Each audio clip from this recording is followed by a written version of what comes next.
America Iran युद्धाचा भारतातील शेतीमालाच्या निर्यातीवरती मोठा परिणाम. आखाती देशांकडे पाठवलेले कोट्यवधी रुपयांचे शेतमालाचे कंटेनर हे ओमान समुद्र परिसरामध्ये अडकून पडलेत. निर्यातदार आणि शेतकऱ्यांना याचा मोठा आर्थिक फटका बसलेला आहे. जळगाव जिल्ह्यामध्ये यावर्षी भाजी उत्पादक हे चिंतेत सापडले आहेत. यावर्षी वांग्याच्या पिकावरती अनेक रोगांचा प्रादुर्भाव झालाय, त्यामुळे उत्पन्नात मोठी घट. वांग्यांच्या उत्पन्नामध्ये मोठा फटका बसल्यानं उत्पादन खर्च देखील निघत नाहीये. नंदुरबारमध्ये होणाऱ्या महामार्ग विस्तारामध्ये हजारो वृक्षांची कत्तल. मात्र संबंधित ठेकेदाराकडून पर्यायी वृक्ष लागवड अद्यापही करण्यात आली नाहीये. संबंधित विभागानं तातडीनं वृक्ष लागवड करण्याची नागरिकांची मागणी आहे. उजनी धरणाची पाण्याची पातळी घटली. मार्चच्या पहिल्या आठवड्यामध्ये उजनी धरणामध्ये 61.69% पाणीसाठा. धरणामध्ये एकूण सुमारे 96.71 टीएमसी इतका पाणीसाठा उपलब्ध आहे. पाण्याचं नियोजन करणं गरजेचं आहे. भंडारा शहरामध्ये 15 दिवसांपासून दूषित पाणी पुरवठा सुरू आहे. जलशुद्धीकरण केंद्रातील पाण्याच्या टाकीमध्ये मृत सरडे सापडले आहेत. खासदार प्रशांत पडवळ यांनी पाहणी केली आहे. तात्काळ कारवाई न झाल्यास आंदोलन करण्याचा इशाराही देण्यात आलेला आहे. जळगाव जिल्ह्यामध्ये तापमानाचा पारा 40 अंशांपर्यंत पोहोचलाय. मार्च महिन्याच्या पहिल्याच आठवड्यामध्ये उन्हाच्या कडाक्यामुळे नागरिक हैराण झालेत. सौम्य उष्णतेच्या लाटेचा प्रशासनानं इशारा देण्यात आला होता. त्यामुळे आता शाळा या सकाळच्या सत्रात भरवण्याचे शिक्षण विभागाचे आदेश आहेत. भंडारा जिल्ह्यामध्ये उन्हाळी धान पिकावरती रोगराईचा प्रादुर्भाव. शेतकऱ्यांची चिंता त्यामुळे वाढली. या पिकांच्या संरक्षणासाठी तातडीने उपाययोजना करण्याची गरज निर्माण झाली आहे. नंदुरबारमधील 7,500 अधिक शेतकऱ्यांना कर्जमाफीचा दिलासा मिळणार. जिल्हा बँकेकडील कोट्यवधींचे पीक कर्ज माफ होण्याची शक्यता आहे. जवळपास 6,000 शेतकऱ्यांचे सुमारे 78 कोटींपेक्षा अधिक कर्ज माफ होण्याची शक्यता आहे. कोकणातील आंबा बागायतदार पीक कमी आल्यानं चिंतेत सापडले आहेत. वातावरणातील बदलामुळे आंब्यावरती थ्रिप्स या रोगाचा प्रादुर्भाव निर्माण झालाय. मंत्री नितेश राणेंनी सिंधुदुर्गमध्ये आंबा बागांची पाहणी केली आहे. शेतकऱ्यांना जास्तीत जास्त नफा मिळवण्यासाठी प्रयत्न करणार असं नितेश राणेंचं आश्वासन आहे. वाशिम जिल्ह्यामध्ये 2025च्या खरीप हंगामामध्ये अतिवृष्टीमुळे सोयाबीनसह अनेक पिकांचं मोठं नुकसान झालंय. जिल्ह्यातील सुमारे 1,29,000 शेतकरी पीक विमा भरपाईच्या प्रतीक्षेत आहेत. नंदुरबार जिल्ह्यामध्ये तापमानाचा पारा 38 अंशांवरती पोहोचलाय. पपई आणि केळी पिकांना उष्णतेचा फटका बसलाय. वाढत्या उष्णतेमुळे नंदुरबार जिल्ह्यात फळबागांवरती संकट निर्माण झालंय. शेतकऱ्यांकडून गोंडपाट आणि मंचिंग पेपरच्या कव्हरचा वापर केला जातोय. नाशिकच्या येवला तालुक्यातील ममदापूर, काळवीट आणि हरिण संवर्धन क्षेत्रामध्ये लांडग्यांचा वावर वाढलाय. हरणांच्या कळपांच्या सुरक्षेबाबत त्यामुळे चिंता व्यक्त केली जाते. पाणवठ्यांवरती हरणांची वर्दळ वाढली आहे, त्यामुळे लांडग्यांचा वावरही वाढलेला आहे. साताऱ्यातील बावधन गावची बगाड यात्रा मोठ्या उत्साहात सुरू आहे. बगाड यात्रा पाहण्यासाठी राज्यभरातून भाविक मोठ्या संख्येनं बगाडमध्ये दाखल झालेले आहेत. रत्नागिरीच्या बारावाड्यांचं ग्रामदैवत असलेली भैरी देवाच्या पालखीला पोलिसांकडून सशस्त्र सलामी देण्यात आली आहे. ब्रिटिश काळापासून ही परंपरा चालत आली आणि आजही ही परंपरा अविरतपणे जपली जाते.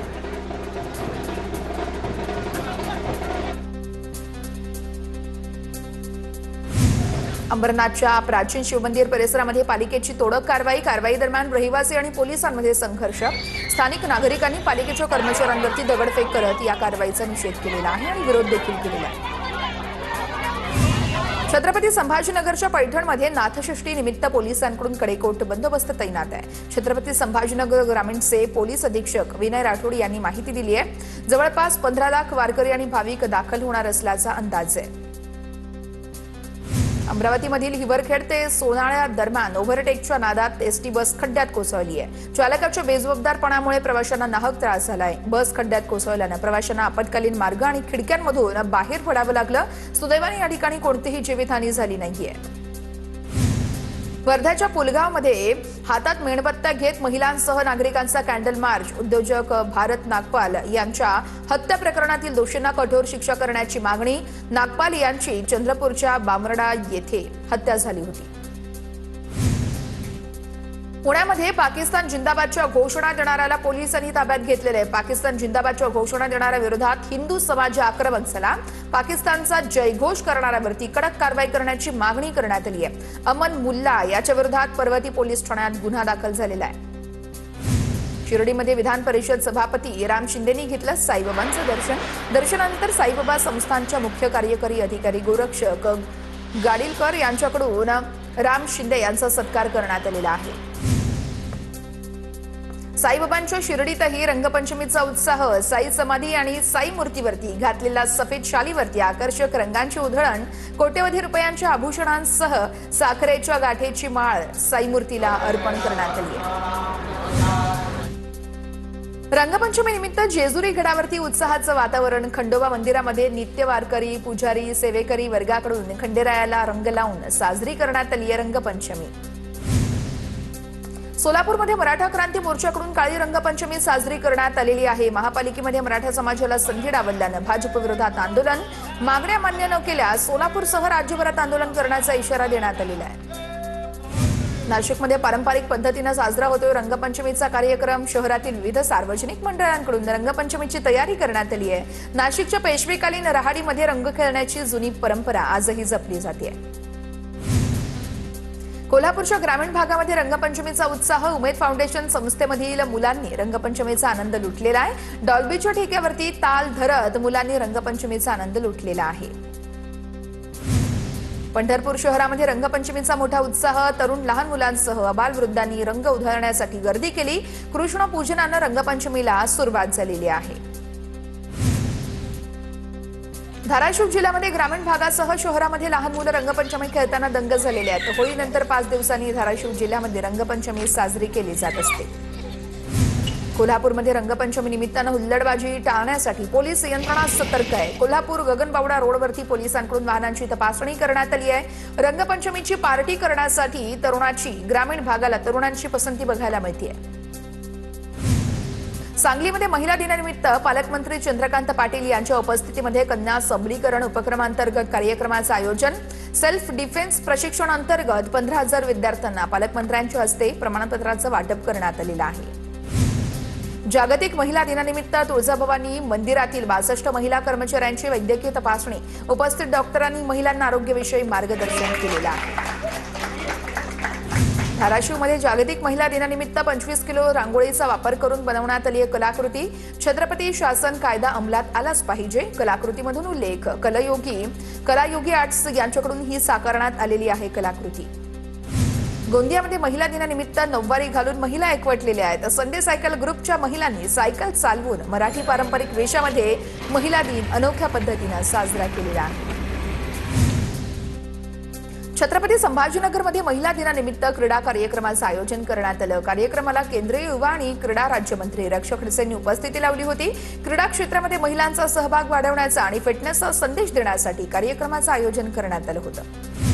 भंडारामध्ये जागतिक महिला दिनानिमित्त तुमसर येथे महिला मॅरेथॉन राजमुद्रा ग्रुपचा उपक्रम।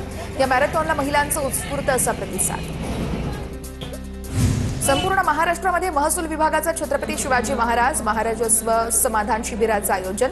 भिवंडीत देखील या शिबिराचा शुभारंभ। 7/12 दुरुस्ती, फेरफार दुरुस्ती तसेच जातीचा दाखला इत्यादी 15 सेवा दिल्या जाणार। भंडाऱ्यामध्ये छत्रपती शिवाजी महाराज महसूल समाधान शिबिराला सुरुवात। 15 पेक्षा अधिक महसुली सेवा थेट गावागावात उपलब्ध। विशेष अभियानाचा पहिला टप्पा शहापूर गावात।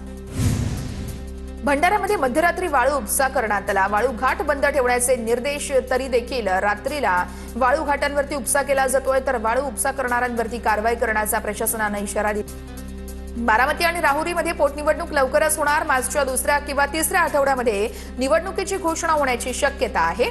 तर रत्नागिरी जिल्ह्यामध्ये यावेळेस 9 पंचायत समितीच्या सभापती निवड 9 मार्चला होणार आहे। चिपळूण पंचायत समिती सभापती कोणाची वर्णी लागणार याकडे सर्वांचं लक्ष आहे। तर चिपळूण पंचायत समितीमध्ये महायुतीचा सभापती होणार। उद्योगमंत्री उदय सामंत यांच्याकडून विश्वास व्यक्त। केंद्र आणि राज्य सरकारच्या शेतकरी धोरणाविरोधात उद्या काँग्रेसची कळमनुरी ते हिंगोली अशी पदयात्रा निघणार। हर्षवर्धन सपकाळ यांच्या नेतृत्वामध्ये ही पदयात्रा निघणार आहे। मुंडवा जमीन गैरव्यवहार प्रकरणी निलंबित तहसीलदार सूर्यकांत येवले आणि सहदुय्यम निबंधक रवींद्र तारू यांची चौकशी होणार। जिल्हा प्रशासनाकडून या संदर्भातला प्रस्ताव राज्य सरकारकडे सादर। विभागीय चौकशीमध्ये दोषी आढळल्यास दोन्ही अधिकाऱ्यांना बडतर्फ केले जाणार। संतोष देशमुख हत्या प्रकरणातील एक आरोपी एका दिवसासाठी जेल बाहेर। जयराम चाटेला भावाच्या 12व्या विधीसाठी गावी जाण्यास परवानगी। न्यायालयाकडून 1 दिवसाची मर्यादित परवानगी मंजूर। बुलढाण्याच्या चिखलीमध्ये भाजप, ठाकरेंची सेना आणि शरद पवार यांच्या राष्ट्रवादीच्या पदाधिकाऱ्यांचा शिंदेच्या सेनेमध्ये प्रवेश। आमदार संजय गायकवाड यांच्या उपस्थितीमध्ये कार्यक्रम पार पडला।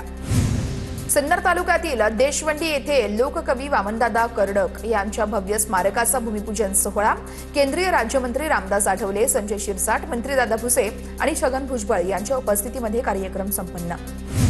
नाशिकमध्ये मंत्री गिरीश महाजन यांनी पदाधिकारी आणि महसूल अधिकाऱ्यांसोबत साजरी केलेली आहे रंगपंचमी। यावेळेस मोठ्या संख्येने पदाधिकारी आणि अधिकारी देखील उपस्थित होते। धाराशिवच्या 500 खाटांच्या जिल्हा रुग्णालयाचं काम तातडीने आणि दर्जेदार करा, पालकमंत्री प्रताप सरनाईकांचे निर्देश। मुंबईमध्ये झालेल्या आढावा बैठकीमध्ये सरनाईकांनी निर्देश दिलेले आहेत। मुख्यमंत्री देवेंद्र फडणवीस आणि टाटा ट्रस्टचे अध्यक्ष नोएल टाटा यांनी नागपूरमधील नॅशनल कॅन्सर इन्स्टिट्यूटला भेट दिलेली आहे। फडणवीसांच्या नेतृत्वाखाली उभारलेल्या कॅन्सर उपचार सुविधेचं नोएल टाटा यांच्याकडून कौतुक करण्यात आलेलं आहे। गोंदियाच्या सौंदड ग्रामीण रुग्णालय प्रकरणाची आरोग्यमंत्र्यांकडून दखल। 10 मार्चला या विषयावरती मुंबईमध्ये बैठक बोलावली। वेळेवरती उपचार न मिळाल्यानं 2 बालकांचा मृत्यू झाल्याचा कुटुंबियांनी आरोप केला होता। आमदार राजकुमार बडोले यांनी आरोग्यमंत्र्यांकडे अशी तक्रार देखील दाखल केली होती। रायगडच्या बहुर गावात लग्न कार्यामध्ये मटण आणि दारू बंद। महिला मंडळानं क्रांतिकारी निर्णय घेतलेला आहे। निर्णयाचं पालन न करणाऱ्या लग्न समारंभामध्ये महिला मंडळ मदत करणार नसल्याचं स्पष्ट करण्यात आलंय। गोंदिया जिल्ह्यामध्ये मनरेगा कामांवरती अघोषित ब्रेक, यामुळे ग्रामीण विकास ठप्प झाल्याचा सरपंच संघटनेचा आरोप आहे। सिंचन विहिरी, गोठे, फळबागा तसेच इतर कामांची देयकं प्रलंबित असल्यानं शेतकरी आणि मजूर अडचणीत सापडलेले आहेत। कराड विडा रोडवरील कृष्णा पुलाला संरक्षण जाळी बसवण्यास सुरुवात। सुसाईड पॉइंट ठरल्यानं बसवण्यात आली संरक्षण जाळी। मनोज माळी यांनी जाळी बसवण्यासाठी उपोषण केलं होतं। जळगाव पालिकेतील 60 कंत्राटी घनकचरा कामगार भविष्य निर्वाह निधीपासून वंचित आहे। 2022 पासून भविष्य निर्वाह निधी जमा नाहीये। कंत्राटी कामगारांच्या आयुक्तांकडे निवेदन देत तक्रारही समोर आलेली आहे। बोगस शालार्थ आयडी प्रकरणातील अहवालामध्ये 150 शिक्षकांची नावं समोर आली आहेत। संबंधित शिक्षकांचं वेतन थांबवण्यात आलंय। शिक्षक भरती घोटाळ्याची व्याप्ती वाढली आहे। तपासाच्या कक्षेत सुमारे 2000 जण येण्याची शक्यता वर्तवली जाते। नाशिकमध्ये जीएसटी विभागातील लाचखोरी प्रकरणामध्ये लाच घेणाऱ्या तिघांना उद्यापर्यंत पोलीस कोठडी आहे। कारवाई टाळण्यासाठी मागितली होती 1 कोटींची लाच। 20 लाखांचा पहिला हप्ता घेत असताना रंगेहात अटक करण्यात आली आहे। नांदेड बसस्थानक बॉम्बने उडवून देण्याची धमकी। बसस्थानकावरून तक्रार पेटीत चिठ्ठी टाकून अज्ञाताकडून नांदेड पोलीस नियंत्रण कक्षालाच फोन। धमकीचा खोटा फोन करणाऱ्या आरोपीला नांदेड पोलिसांकडून अंबाजोगाईमधून अटक करण्यात आलेली आहे। जगप्रसिद्ध लोणार सरोवर परिसरामध्ये पॅरामोटरिंग साहसी खेळाचा शुभारंभ। 400 फूट उंचीवरून पाहता येणार विहंगम नजारा। लोणारच्या पर्यटनाला मोठी चालना मिळणार। अकोलामध्ये वर्ल्ड कप फायनलसाठी क्रिकेट प्रेमींचं महादेवाला साकडं। अकोला शहरातील क्रिकेट प्रेमी आणि स्थानिक क्रिकेटपटूंचा भगवान महादेवाचा जलाभिषेक। पुण्याच्या भोरमधील आर महाविद्यालयामध्ये गंगोत्री पासवर्ड वाचन अभियानाला सुरुवात। अभिनेते सचिन खेडेकर यांच्या उपस्थितीमध्ये विद्यार्थ्यांनी केला वाचनाचा संकल्प। मध्य रेल्वेवरील लासलगाव जवळील वाकी हद्दीतील रेल्वे अंडरपास 2 महिन्यांसाठी बंद। वाहनधारकांना पर्यायी मार्गाचा वापर करण्याचं आवाहन। मुंब्र्यामध्ये वाहतूक नियम धाब्यावरती एकाच बाईकवरती 6 तरुणांचा प्रवास। मुंब्र्याच्या अमृतनगरमधील स्टंटबाजीचा व्हिडिओ सोशल मीडियावरती व्हायरल। आता वाहतूक पोलीस या स्टंटबाजांवरती काय कारवाई करणार याकडे सर्वांचं लक्ष लागून आहे। नाशिकच्या इगतपुरीमध्ये 37 वर्षीय महिलेचा विनयभंग करण्याचा धक्कादायक घटना घडलेली आहे। महिलेच्या शरीराला हात लावल्याचा आरोप आहे। महिलेनं आरडाओरडा करताच आरोपी घटनास्थळावरून फरार झालाय। महिलेची इगतपुरी पोलीस ठाण्यात फिर्यादही समोर आली आहे।